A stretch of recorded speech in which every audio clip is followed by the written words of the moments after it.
কি বলবেন প্রধানমন্ত্রী নরেন্দ্র মোদী? একটা ফ্রড তো। গুজরাটে আবার একটি সেতু ভেঙে পড়ল বরোদায়, এবং উপর থেকে গাড়ি পড়ে গেল।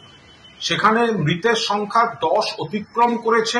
আমরা যা খবর পাচ্ছি, নিখোঁজ এখনো অনেকে, ফলে মৃতের সংখ্যা কত এগিয়ে দাঁড়াবে এই মুহূর্তে বলা যাচ্ছে না।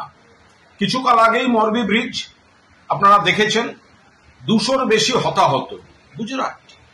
যখন প্রধানমন্ত্রী নরেন্দ্র মোদী এসেছিলেন, এই পোস্তার অ্যাক্সিডেন্টে তিনি বলেছিলেন অ্যাক্ট অফ গড নয়, অ্যাক্ট অফ ফ্রড।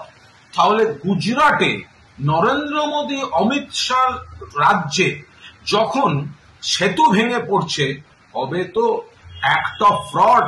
প্রধানমন্ত্রী বলছেন না কেন? কিছুকাল আগে আরেকটি বিজেপি শাসিত রাজ্যে আবার সেতু ভেঙে পড়েছিল, ভুলে গেলেন? কতজন সেখানে পর্যটকদের মৃত্যু হলো। ফলে গুজরাটের এই ঘটনা যথাযথ তদন্তের দাবি রাখে। অবিলম্বে তদন্ত দরকার, নিরপেক্ষ তদন্ত দরকার। বারবার গুজরাটে সেতু ভাঙছে কেন? এর নৈতিক দায়িত্ব গুজরাট সরকারের, এবং প্রধানমন্ত্রীকে বলতে হবে গুজরাটের সেতু ভাঙাটাও অ্যাক্ট অফ ফ্রড।